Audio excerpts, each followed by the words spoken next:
Hello everyone, welcome to the social infrastructure session at the MEED PPP virtual event. Thank you everybody for joining.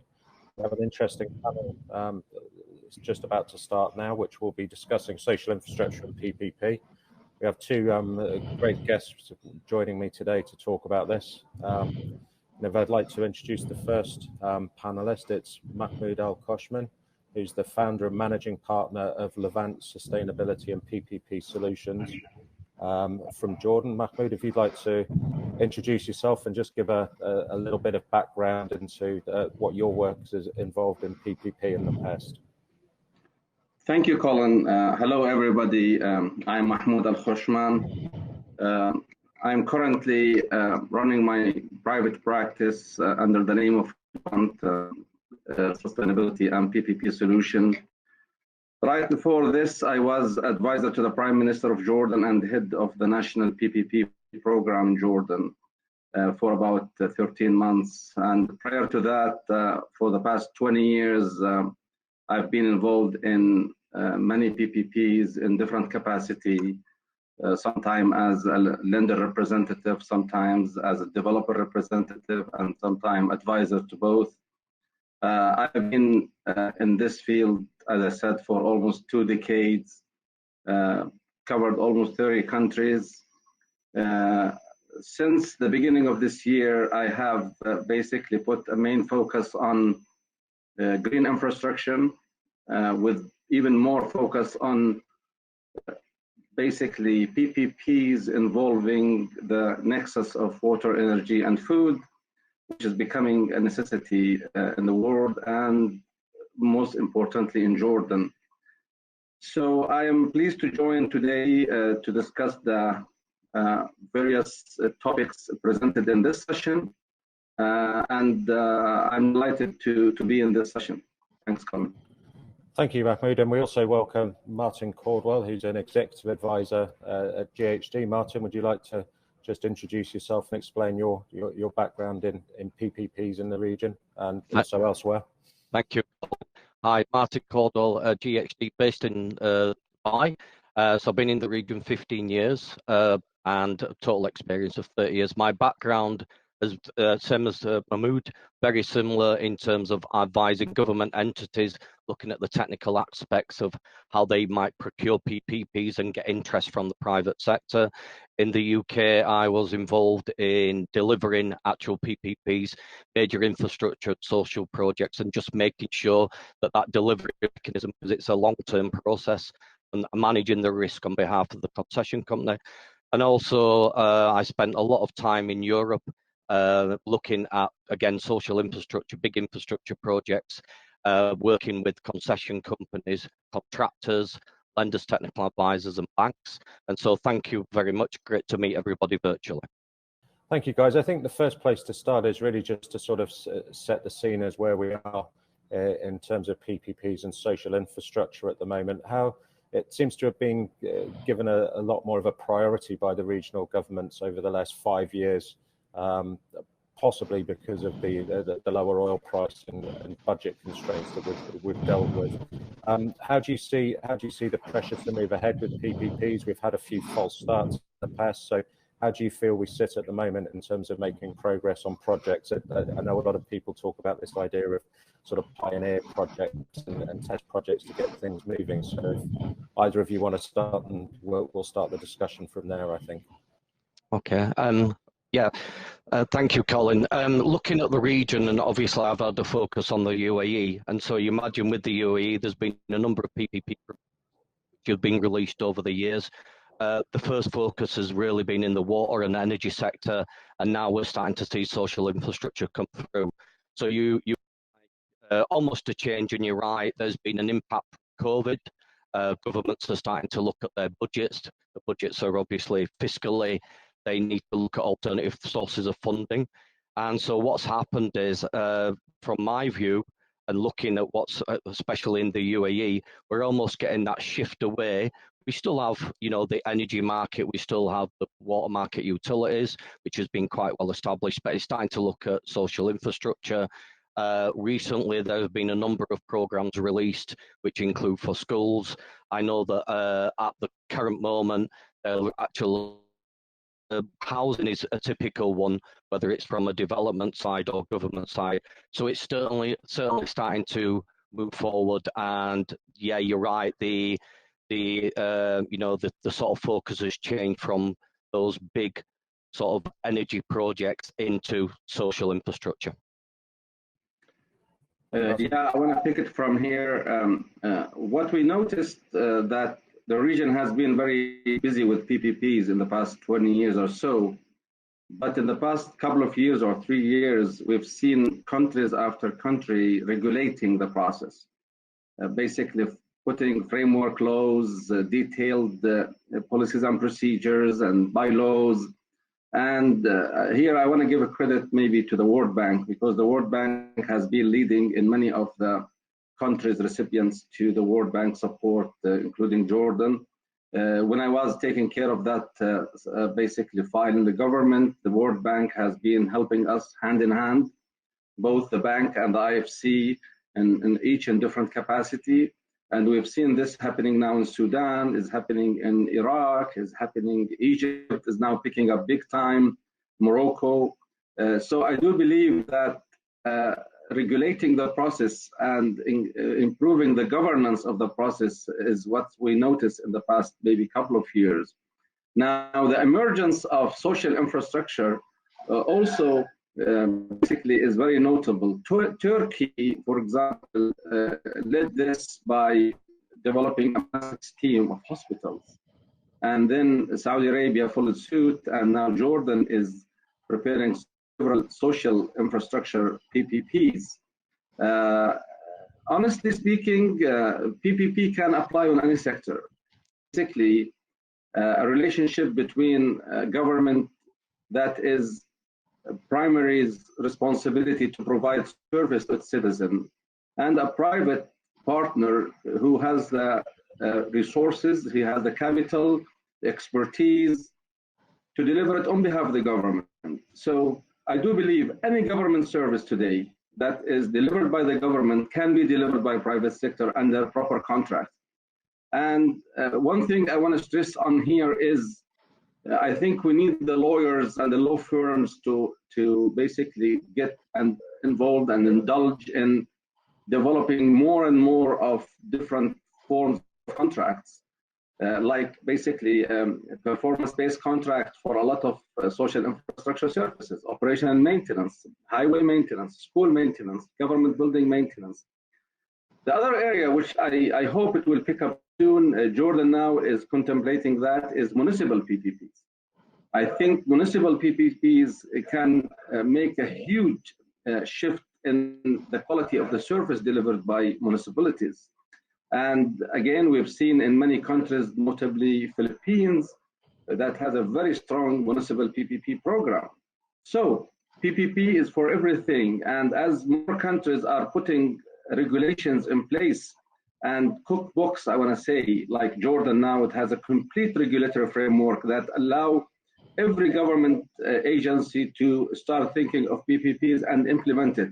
We have all the tools and we have all what it takes to do it. So I do believe that this third decade of this is going to be a PPP decade, and we're going to see a lot of them. And I think all the practitioners get ready for that. Yeah, it's interesting you mentioned the regulation there. I mean, Martin, how much of I guess in the past it must have been a hindrance, the lack of regulation, and how important is the regulation that's coming through now? Yeah, touching on Mahmood's point, absolutely, because what's happened before, PPPs have been undertaken in retrospect, so they'll focus on a specific project, maybe a huge infrastructure project, but it's almost been a learning curve. I'll give you an example. Back in the UK, going to the 1990s when PPPs first started, you know, that sort of regulation developed and enhanced, and same here. I mean, what's happened, the governance behind it is really, really key. And as Mahmood said, in terms of the World Bank and taking those forms of contract, because really there's only been a few models, you know, over the years which have actually evolved. And those contracts have been quite slow. So for instance, you know, in that those simple contracts what started out, probably started out 30 years ago, and so they've developed. So touching on Mahmood's point and taking into context, you know, there's a number of governments here who have PPP laws which are either complete or enacted, and some have PPP units as well. So they dedicate themselves to make sure that fiscally they're set up to deliver these projects. And I know in the UAE, the Ministry of Finance has got a procedures manual for PPP. It's a very, very good document. I think it was released in 2017.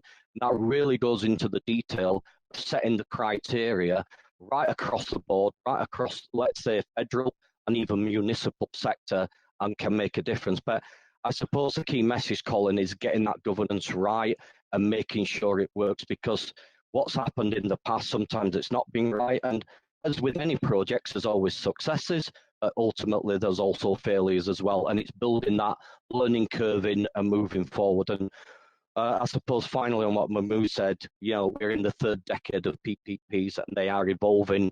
And I totally agree, they need to change from being that almost traditional into performance-based and enhancing that maintenance. And I suppose it works both ways. It's not only about the government procuring a project under a different format, but it's also making sure it's there's an appetite to the concession company and to the contractor, etc., who wants to deliver that project. I want to add one point here. I think there was a question from the audience about why social infrastructure is evolving now. I think a lot of social infrastructure projects are small in size.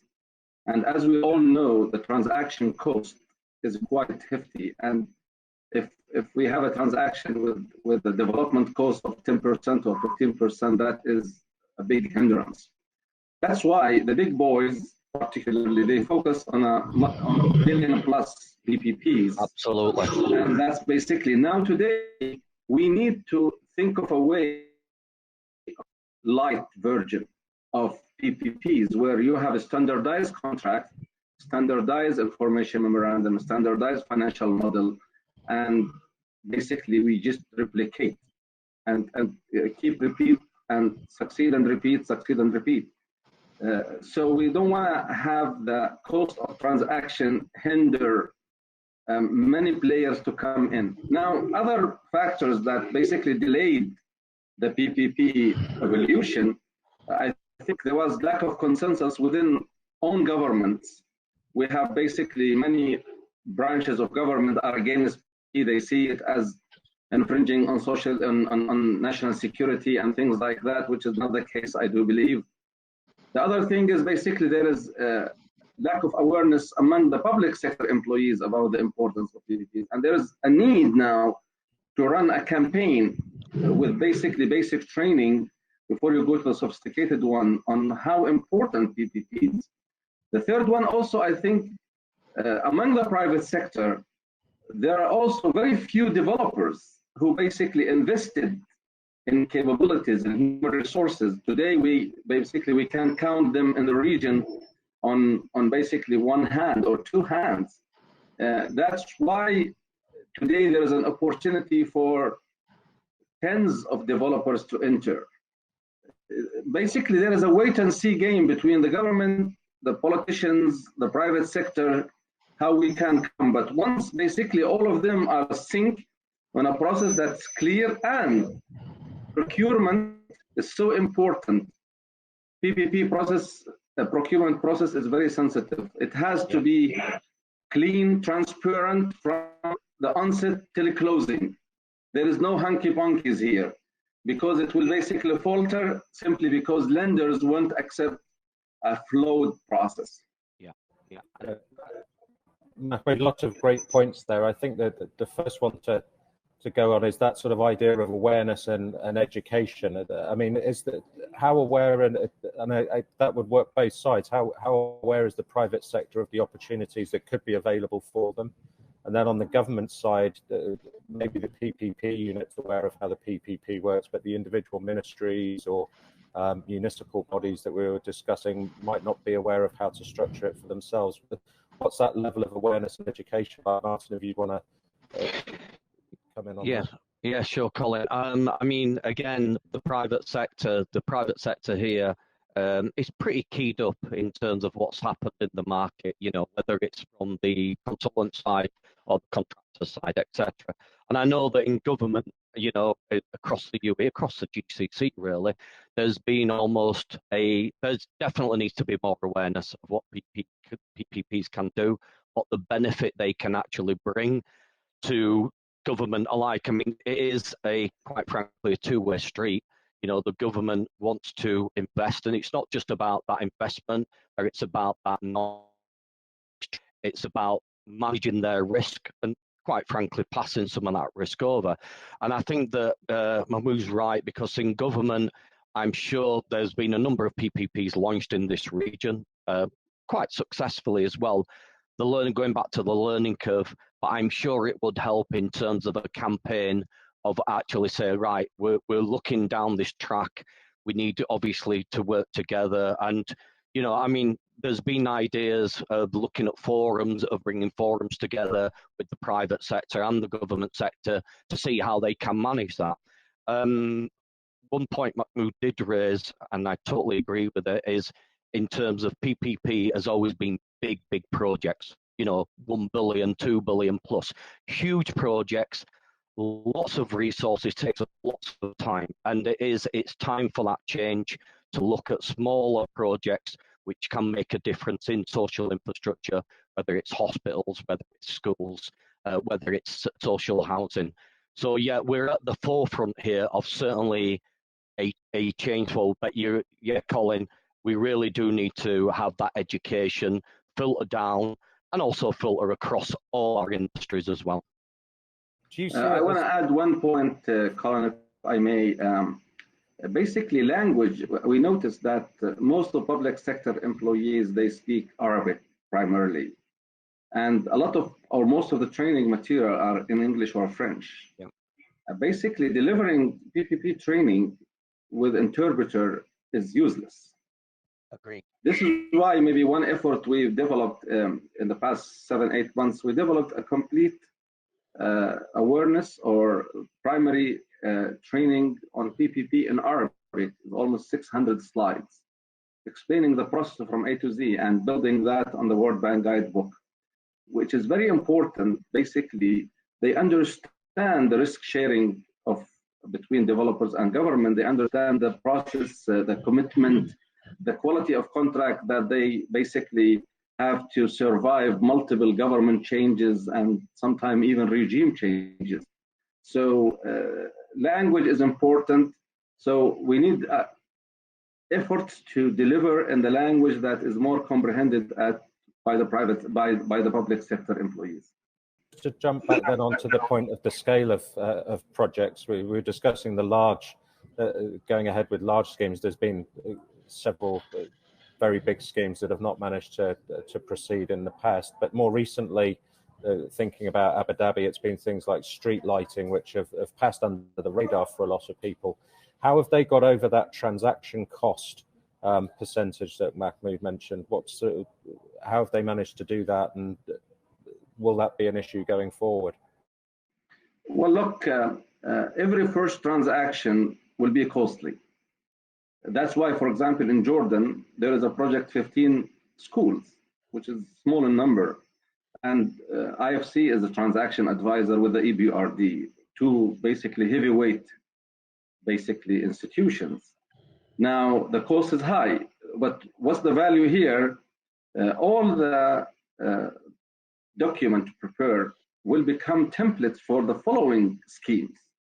And that's where basically it's okay to bear large cost for a first transaction, but if it's of a nature of repetition, it's important that we convert the first documents into standardized ones in order to be able to deliver multiple of these projects going forward at a very reasonable cost. Because as you know, at the end of the day, the cost of transaction will be recouped from the successful bidders at financial close. And if we add that cost to CAPEX, and we found that is big, it will affect basically the economics of the project and whatever the availability payments or the commitment by the government to do so. So let us basically, for each sector, for each type, look today, for example, municipal solid waste management is a huge opportunity for PPPs. Municipal or city transport, municipal transport, another huge opportunity. Street lighting is the third one. I would think just of these three in every municipality, in every city in the region, that can be done on the city level. Now, many of these municipalities and cities, they have a one like center of excellence. Like in Jordan, we have the Citizen and Village Development Bank. And this bank is acting on behalf of 99 municipalities as a center of excellence, delivering whatever they want. And we're going to cooperate with them maybe in the coming months to standardize the process. And in Jordan, we basically put it in the legislation that there is a threshold for municipal and small PPP. The cabinet will basically agree to the threshold of the cost, and then these will be coming like repetitive. They can be done on monthly basis, and there is a bylaw for them. So there is a kind of details how you procure small PPPs. So that's done in Jordan, and can be done in other countries similarly. Yeah. So that's how you can manage the large cost by standardize the documentation. Yeah. That's really interesting because, again, you're right. When you do that first investment, and you know it's happened here in this region where big projects have been procured. They've gone actually the full cycle in terms of getting on board the concession company, getting on board the partners, and then they've stopped. And so, you know, it's looking at that, it's utilizing those templates, utilizing that process. And you know, in terms of municipal PPPs, they've been very successful in other countries. You know, out with the GCC, they've worked. They've been bankable, let's say, you know, from that private investor side. And you can almost, you're right, template it, roll it out, and there's always lessons learned when you do a big project. There always is, you know, and it's taking on board that, building it in, and that's it. I mean, my personal view is that the contracts behind these have they've evolved, but they've not changed significantly to make a difference. And when we go into, like, say, the third tranche of PPPs at this level, we need that change. We need the parties to come together, whether it's a government, whether it's a legal or financial and technical, and look at it from a different perspective, because a lot of PPPs are there, you know, over a long-term period, and as you mentioned, whether it's availability payments, toll payments, etc., to generate revenue. But what we need to do from a social point of view is take a step back, and you know, the focus is obviously looking at what that does for the environment, the social infrastructure, and B, that knowledge transfer into governments. But I think that we need to start looking at how we modify those contracts and make them more suitable for the world that it is today, not the 1 billion, 2 billion plus projects from the past. What sort of scale would you say that we should be looking at? I know that's possibly an impossible question, but it obviously depends on the type of scheme involved. But just to get some idea of, you know, what sort of scale should you start at, and what should you be aiming for once things gain a bit of critical mass? Well, basically, $20 million capex and above is a reasonable PPP. It can be if it's repetitive in multiple municipalities or multiple entities, it is doable. So I think in Jordan they're gonna set that threshold as it requires a cabinet resolution to set what is a small. There should be justification for it. In fact, it varies from country to country, depending on complexity of the government of the project, the GDP, etc. Maybe in some countries it could be $100 million, a small PPP. Like the classification of an SME, you know, some countries an SME is turnover of 5 million, some is 50 million. So perspective of that, and that should be set, but we need to start. And there are different type of contract, not all of them. You can have a management contract, O&M contract for 5 years, 10 years. But again, we all know that the duration of the contract is largely related to the complexity of the project. You play with the different parameters between debt equity ratio, debt cost, and duration of the contract in order for you to get the most reasonable fee or tariff at the end of the day to win a project, or for a government to see it as reasonable. Same things here happen in municipalities. Again, I want to repeat, there is a need for a coalition of good heart lawyers and good heart financial advisors to come together and basically to slim down these 200, 300 page contract into a 40, 45 page contract with clear exhibits and annexes, and make it standardized. Even a municipality and the private sector, they can fill in a blank. That's how we can move forward with that. Yeah. Also, lenders here, in fact, in our countries, lender recipients countries, the middle income, upper middle income, lower middle income, and low income, the recipients of the multilateral financing institution support, they are basically getting free help from the international. I want to mention one experience. In Egypt, the largest solar park in the world, is about 1,600 megawatts, about 32, 33 developers. In fact, what makes it work at the end is basically the support we received from 4 or 5 multilateral institutions who set the course right, and they even acted as a mediators between wary private sectors and suspicious public sector. And that's basically here, I want to again commend the role that multilateral financial institutions are playing in the PPP sphere.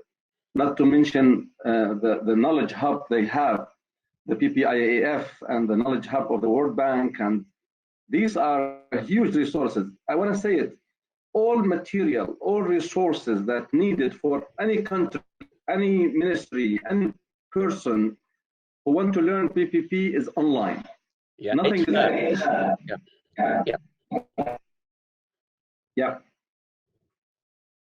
And how quickly do these things really take off once you've got a few projects under your belt? Maybe experience from Europe, Martin, you can shed some light on this. Once a sort of a precedent has been set, you've got a small project up and running, you've got that template in place. How quickly can things take off? How quickly do other companies say, well, yeah, okay, this makes sense, we can work, we can get involved in this? Yeah. I'll go back to the 2000s in the UK, where we were part of, at the time, was part of the consortium bidding for huge infrastructure projects. The process there was quite laborious. It took a long time. It took almost 9 or 10 months to go down that process. Now, that project was 1.2 billion dirhams plus, huge infrastructure. And that was a learning curve, because the government involved at the time had not procured any projects. So there was a learning curve from there, and also from the private sector. The risk share, they wanted to make sure that those risks are managed correctly. So it took quite a long time. Now, from there, projects have started to speed up. Now, touching on looking at huge projects, and if you do that template sort of scenario and do cut down that sort of because you do have to, as Mahmoud said, 15% plus of those costs. If you do cut that down, you can certainly speed this process up. I know that some government entities in this region are looking at standardizing that and making sure, so not only having the PPP law or PPP unit in place, but really standardizing those contracts to speed up the process and releasing multiple projects at the same time. Now, whether it's street lighting or schools or car parks, etc., but really doing that focus of making sure that instead of taking a long time, that those learning curves are built in and speeding up the process. Now, to be honest, Colin, there's no straight answer, because, again, it depends on the criteria of what that government is set. And also, it depends on the private sector. I mean, I've done private sector look at projects and gone, think there's too much risk there. And quite frankly, they're going, look, we don't want to be involved. Now, that's a learning curve on both sides. So, you know, you've got the procurement side, and then you've certainly got the private side and how they want to be involved. But going back to the point of Mahmood about all this, let's call it education, there is such a wealth of information out there. Most governments, such as in the UAE, have published what their processes and procedures are at federal level, and you know, the World Bank, IFC, etc. There's so much information there, and yeah, you go in, and you know, people still think, oh, what does PPP mean? And it's got different meanings for different people, but fundamentally, it's changing the way that you procure those projects and getting longevity within those projects and managing or sharing the risk. So there's definitely an education, you know, for all, to be honest. I want to add here, I think, a couple of more catalysts that can help. I think having a specialized infrastructure fund would help a lot in basically mobilizing more developers. If the developers feel that they are not in a position to put their own capital, they will put some capital and their expertise, then they will basically flock in. The other area, which I think is very important and is severely underutilized, is Islamic finance. I do believe that Islamic finance, especially sukuk, ijara sukuk and musharaka sukuk, can play significant role in municipal PPPs and all kinds of PPPs. They have basically taken part as Islamic or Sharia compliant tranche in some PPPs in the region, but not to the level that is basically making a real impact. So, as we know in the world, there's municipal PPPs, municipal bonds. And municipal bonds are basically relying on municipal assets and municipal receivables as basically their main collaterals and repayment sources. Same thing in sukuk, because sukuk are bonds, but they are Sharia compliant bond, and they are primarily and necessarily linked to an asset. So I call upon Islamic financial institutions to basically train their staff. I think training of staff in all the stakeholder spectrum of PPP is so much needed. Today, I would say still highly trained PPP professionals are only belong to big developers and some transaction advisors, whether the big four or the plus four, some advisor into government entities, but I think there's a need for qualifying more people. And here I see the APMG CP3P certification is a very good start. It just helps create transaction leaders, TTLs basically, in government entities, people who are able to manage a transaction from A to Z. And here I want to say something, procurement, 90% of the efforts in PPP is in the procurement process, from the expression of interest to negotiation and closing. So the expertise. Now, later on, we need them more in basically monitoring and evaluation of the running projects. So education, awareness for all the stakeholders of the PPP process, I think is a paramount priority. Yeah, I'd like to shift the conversation slightly. We're very fortunate to have you here today, and you've been involved in a lot of things that have been happening in Jordan recently in terms of new legislation. So I thought it would be good if maybe you could give us a quick update on what's happening in Jordan at the moment with the new legislation and plans for PPP. I know you've been actively involved in that. If you could just give us an update on that would be really useful, I think. Yes, Jordan today, as we speak, maybe as of a month ago, has the most complete regulatory and legislation package of any PPP system in the world. It was basically a work of 2 years that basically encompassed 4 primary parties. One are basically the ministries and the agencies offering projects. They were part in putting a policy. Then the Ministry of Planning now is playing a significant role in screening the PPP project for suitability. A new PPP central unit has been established a year and plus ago, when I was with the Prime Minister in Jordan, and this now is fully functional. We get experts seconded to us from the IFC. These 6, there are 3 or 4 on board now. They're going to be 6 soon. We get a pipeline of a project that had transaction advisor on board for them, and they are in the final stage of going to the market. We have 2 mega projects in relation to Jordan economy, is about $3 billion each. One is the National Railway project from Aqaba to East Amman. It's the backbone of the new national railway system. And the other one is the National Water Carrier and Desalination. Jordan now had no option but to resort to desalination. So we need to build a 300 million meter of water desalination plant in the port city of Aqaba, and then carry the water 330 kilometers north to basically Amman and the center of Jordan, where 70% of the population live. We have an airport, we have basically a gateway with Palestine, we call it King Hussein Bridge, we have schools, we have some gas distribution projects, we have a major national broadband network as the backbone for the internet in Jordan. And the list is growing as things moving on. So here Jordan has spent 2 years in putting in place a complete regulatory package. It's basically a cookbook for PPPs in Jordan. Now training is about to commence also for all stakeholders. One other element is added in Jordan is basically fiscal affordability. So that is regulated now. So there is a regulation called Fiscal Commitment and Contingent Liability Regulation.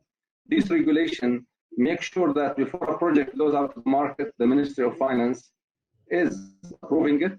It is certifying that they can carry the responsibility, whether direct commitment or contingent liabilities. And that's basically what I call, on a national level, the best practice of PPP, encompassing the 4 key stakeholders: government ministry owning a project, Ministry of Planning screening the project, central PPP unit is the kitchen or the project manager or the caretakers of the process, and the Ministry of Finance, which would need to basically provide a kind of sovereign support to the contracting party on behalf of the government in order to make the project bankable. So all of them now are in sync. All of them are under one combined set of regulations. And here we go. I think I invite everybody who out there who's interested in PPP to watch what's coming out of Jordan.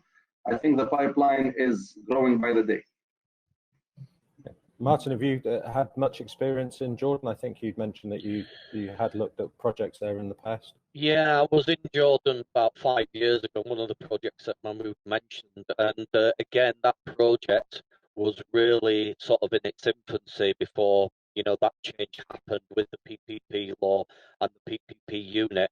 And even that, I mean, I was an advisor on that project. It was already up and running when I got to it. And what had happened with that project is I think it was quite successful. But when it went into the operation and maintenance phase, you know, again, a long-term commitment, but really touching on what Mahmoud said, you know, whether that project, or, you know, the project I was personally involved in, or other projects, especially here, it is getting that governance set, and I think that's really, really important. In the GCC, there's varying levels of governance, and you know, even in the UAE, they're pretty switched on of what they're doing, and obviously they're starting to launch PPP projects out. But the right move is, you know, and it's taken a long time, as you know, Colin, of what's happened in this region. The right move is to get that PPP law and to get that, let's call it PPP unit, in place, and then from there is the buy-in. Really, you need that private sector awareness and investment, and the private sector is very, very active here. You know, big concession companies and small companies as well, but they're very, very active, and it's certain. I suppose the message is the landscape is changing, whether it's in Jordan or the UAE or Saudi. It's certainly changing, and it is certainly looking moving in the right direction. I mean, again, going back worldwide, there's been learning curves from PPPs when they first started many years ago, lessons learned, and I think everybody's taken notice of that and is moving forward certainly in the right direction. I want to add one point here, which is related to governance. I do believe that private sector would believe more in countries' PPP program if they see there is a proper governance on the process, sanctity of the process, governance, and also ring fencing PPP processes from political clashes, whether bipartisans or multi-partisans or whatever the kind of, because what basically plagued PPP process in our region for that prime minister, a progressive, comes in and he starts with a PPP. After him, a conservative one comes in and he just basically stole the process. Now people, when a private sector mobilized to bid, he would basically budget $1 million to prepare a winning bid or a competitive bid. So why people will spend multiple of $1 million in a process that will say, oh, okay, wait, we're basically waiting for this committee or that committee. So it's important that governments basically come in and assure the private sector, whether domestic or regional or international, that we are on it. We are on it to happen. We are not on it just for the sake of temporary headlines. And that's a typical story of what's happened, quite frankly, in Europe, because what you've had huge projects come up, the government has changed, and the project has been put on a shelf, quite frankly. And from the private sector, you know, they're going politically, what's happening? You know, there's been a change there, and it's had a huge impact. There's a number of projects in Europe which have gone in that direction, and they've not actually moved forward in sort of PPP realm. Mahmoud, you asked people to look at the opportunities in Jordan, and we've had a question come in asking if there's a website or portal where Jordan launches or announces their PPP opportunities. Is there any such thing? I think, as you know, I left 9 months ago, but there is a budget for it, and I think there is an employee who is basically his or her job description is to do that. I think they are working on it. We had a change of government, and that basically affected the speed. And here I must say that that's a live example from Jordan, where a progressive prime minister was pushing this agenda so big. Then after that, a prime minister with different agenda, he basically took his time until the process basically went through. I think they are working on a pipeline, and you know, it keeps changing. But I will make sure that whoever wants more details, I'll provide it to, or I will direct them to the director of the PPP unit to get all the information they want. If I could ask another question for both of you on social infrastructure, certainly if we compare it to things like sewage treatment or power generation, there's normally some form of power purchase agreement or offtake agreement. With social infrastructure, it's a little bit more tricky in terms of what's the usership going to be, what's the demand going to be. How important is the government stepping in and guaranteeing revenues for the person that takes on the PPP project from the private sector? Yeah, Colin, definitely. I've been involved in a couple of social infrastructure projects in the past, and it's that one of the things. So you look at the risk, and you know, I've done a number of sort of risk processes, and that's quite right. Is there a guarantee from the government that, you know, to the private sector? My investment, say I'm the private sector, I'm investing in this social infrastructure, a school project or housing really, and those guarantees always come to the top of the agenda. And the reason is, you know, the private sector, whether it's a huge project or a smaller PPP, there's still an investment, and they want, quite frankly, they want the return on investment. They want to make sure that what they're going to invest to build that project, whether it's under, performance-based contract, or if they're going to operate it and maintain it for 10, 15, 20 years, they want those guarantees in place. And I remember working on projects a couple of years ago, and that was a fundamental question, that the private sector wanted those guarantees in place and to make sure that they were viable. And it's almost like, you need to look at the long term of that. It's not just, okay, we'll do it now. You're going to invest. Obviously, there's going to be investment from both sides, but that is a fundamental part, and it's a fundamental part of the risk analysis from the private sector. Yeah, I want to add one thing. I think for social infrastructure, it would be a blend between performance-based pay and availability payment.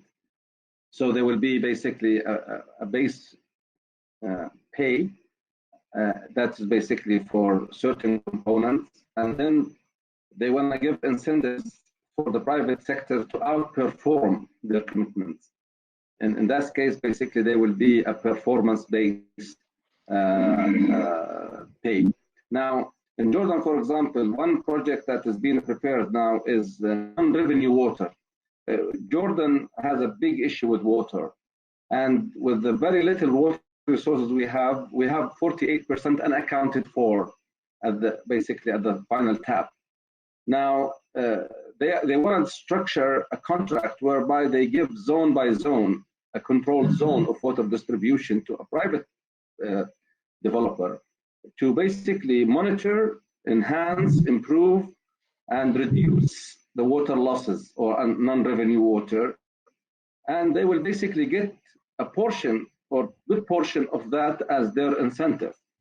So it is a matter of sitting together and figuring out in a workshop what works, what doesn't work, and here I think the developers, government, and the lenders, and the financial institution, the banking community, banks are willing to lend for 10, 15, 20, 25 years, need to be in because at the end of the day, if they map out the risk of the project and allocate the risk properly to each party, it's resolved. Anything can be developed as a PP. It's as simple as that. It's a logical process. So if I could ask what sort of investor appetite is like, you must be dealing with people looking to get involved with this. What level of appetite is there for social infrastructure? I think it's growing, Colin. I think that what's happened is a lot of private, whether private contractors, concession companies, developers, that private entities are starting to rethink, social infrastructure, looking at it and looking what's happening in the market. Traditionally, the focus here especially has been on wastewater, water, utility type energy projects. And now, as governments, sort of realise there's shortcomings in the social infrastructure and that they want to actually procure those projects. My own personal view is that the private sector, as long as the risk is managed, and as long as, that what we mentioned about getting everybody together, this is what we need to do. We absolutely need to bring everybody together in general, because there's still a misunderstanding of PPPs. But you imagine more and more projects are going to go down. One of the topics here, food security, and that whole supply chain and logistics, and we learned a lot of lessons in COVID about food security, and there's multiple parts to that. But really, the private sector is interested if the conditions are right, if the risk is managed. The fundamental of the PPP is to transfer that certain parts of that risk over to the private sector, and as long as that process is managed, then yeah, there's an appetite. It'll be interesting to see, and there's a number of projects coming out really going into social infrastructure, and it'll be interesting to see what happens with that market. Some have already been awarded, but how that changes. And again, I think the message here, there should be a step change within how we look at PPPs and how at the level before they some over 200 million, say US dollars or something. Now it's actually changing. So I think there's got to be a fundamental change of how we deal with them, and also that private investment and the developers and the government coming together and really sitting in the room with the lenders, etc., and saying, how can we help each other and how can we make a difference to society? Yeah, one important element in social infrastructure in comparison to physical infrastructure or major infrastructure. Now, when it comes to water, when it comes to power, when it comes to telecom, there is a very clear unit of accounting or revenue unit, a kilowatt hours, a cubic meter, etc. And that's easy. Now, when it comes to schools and hospitals, here we go to the subjectivity. And here where basically we need also to determine in a very crisp way the revenue streams. And the other point in healthcare particularly is revenue assurance. Now, in many of our countries, hospital business is a doctor's controlled business. And if it continues to be a doctor's controlled business, it will never work as a PPP. So here is so important to, if the main revenue is coming from a healthcare scheme, whether private or public, that's fine. So you have a clear idea. Here comes basically innovation and revenue assurance, innovation in maximizing revenues in order to make the financial model looks good and to make the lenders sure about having, if they have a revenue collection account or escrow account or basically loan payments account, whatever these arrangements are, these are what help projects basically get closed. But for energy, for water, for telecom, unit is very clear. So, and they make money. Airports, same things. Roads, toll roads with availability and revenue, same thing. So a lot of innovation is needed in order to deepen the experience of social infrastructures.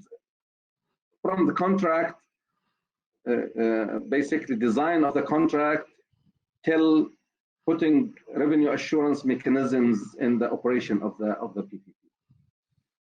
How important will government-related entities be in this process? We've seen in the power sector and the water sector, government-related companies taking quite an active role in forming concessions, and I've seen that a little bit in some of the more social infrastructure schemes. You've got companies that are either owned by sort of rulers of countries and things like that. Are they going to play a role in the initial phases of just developing the market?